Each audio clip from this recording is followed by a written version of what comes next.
Hi and welcome back to my YouTube channel. I'm KT and this is Simple Living with KT. On the 18th day of Vlogmas, we're going to talk about 10 money moves that you should be making in your 30s. I recently made a video about money mistakes I made in my 20s, and I have made some steps to turn it around, which is what we're going to talk about in this video. If you're also on a journey of growth with your finances, this video will be a great watch, and it will also help you to see if there's anything that you've perhaps left off on your own personal list that you can add. Number one is to budget. While many items on this list do have something to do with budgeting and of course taking control of your finances, something that you can't get around if you are on that journey is to actually budget. Number two is to make debt payoff a priority. Maybe you have a few debts like a store credit card or your car payment, and those debts are manageable and affordable for you and you've been putting them off. Now might be a good time to start thinking about them a little bit more seriously. Debt can be a major factor when it comes to purchasing a home. A debt to income ratio could disqualify you from owning. So if that's something that you see in your future, it's better to deal with that sooner than later. Number three is to invest in your 401k. I know not everyone has a 401k. However, if it's available, and especially if your company is giving you a company match, you should be investing in it. A good rule of thumb is to invest 15% of your income for retirement. Some people include the company match as part of that 15%. I don't, only because I want to be sure that I have as much as possible when it comes to saving for the long term.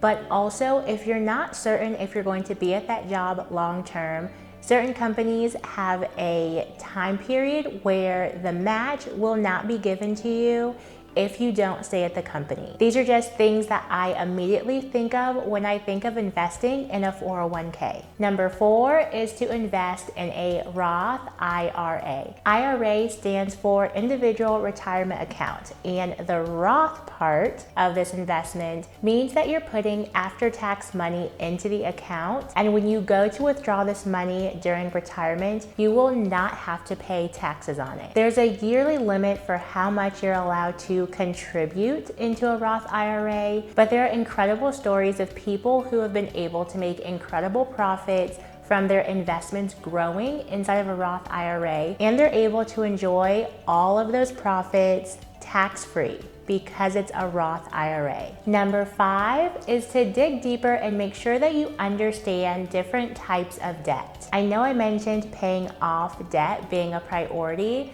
but that doesn't automatically mean that you understand the different ways to leverage debt or really not to leverage debt. For example, when it comes to doing your research, when it comes to debt, two people with similar credit scores may go to a car dealership to purchase. The person who goes to the car dealership for their loan may pay a higher interest rate for their loan. However, but from shopping around and knowing that you don't have to go through the dealership for that loan, you could save yourself some money. Number six is to establish an emergency fund. In general, an emergency fund is 3 to 6 months of your expenses in case of emergency. That could be losing your job. That could mean a natural disaster. That could mean unexpected home repairs that perhaps your homeowner's insurance doesn't cover. And that brings me to number seven, which is to research home ownership. Too many people go through the process of home ownership without understanding or knowing all of what's involved. That can lead to frustration and honestly, money. If you use a realtor, they will be a great source of information. However, that should not be the only place that you're getting information from. There's a wealth of information about purchasing homes, and many realtors who also just have a wealth of information, even if that realtor is not in your state. If they're talking about general information like understanding your down payment or your debt to income ratio, that will help you get prepared to enter the process. And that's something I'm doing as well, which is something you might have heard if you've watched a few of my videos, because I mentioned rent a good amount of times because this is the most in rent that I've ever had to pay, which is motivating me so much to become a homeowner. Number 8 is to treat health insurance seriously. There was a time that I chose to forego health insurance because I didn't get sick, so why would I pay for health insurance? And I didn't mind the out-of-pocket cost of going to a doctor here or there if I needed to. However, if you ask me, the point of insurance is to cover you for unexpected things, not just for when you're sick, but that time where you unexpectedly get into an accident and you have to go to the emergency room. Those costs can be astronomical, and especially in the US, medical debt is one of the more popular reasons why people are struggling with debt. Something that can help with that is having insurance. And talking about insurance, that brings me to evaluating your life insurance options. In general, I'm an advocate of term life insurance.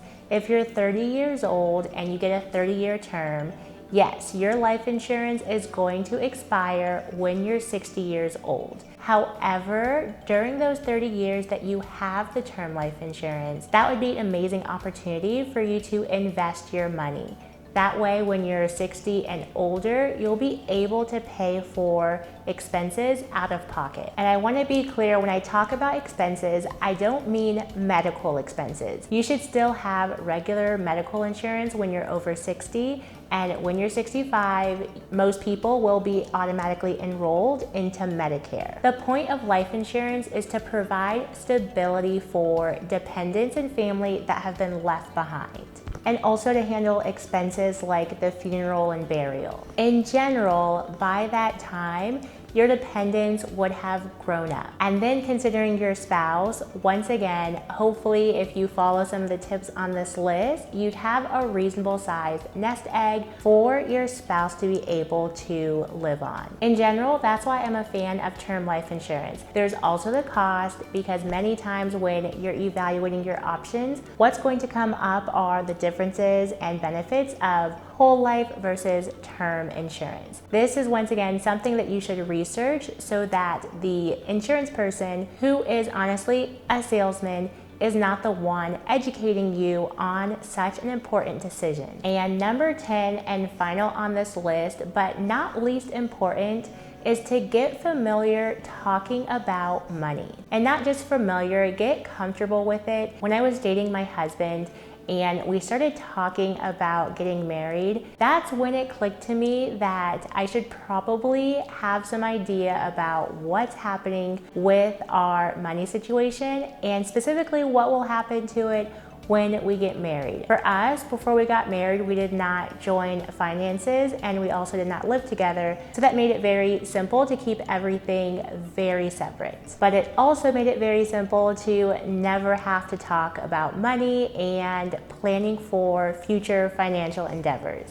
This is something that we both had to get over quickly so that we can move forward and plan our life together. I know this list is a lot, but it's not something you have to tackle in one day. Thank you so much for watching this video, and if you're someone who's been struggling on setting your goals or with budgeting, go ahead and check out the link in the description for my free 5-day Mind and Money series. You can also watch another video right here, and feel free to subscribe so that you can see more videos from me. Again, thank you so much for watching, and as always, remember to make the decisions that support the life you want. Bye for now.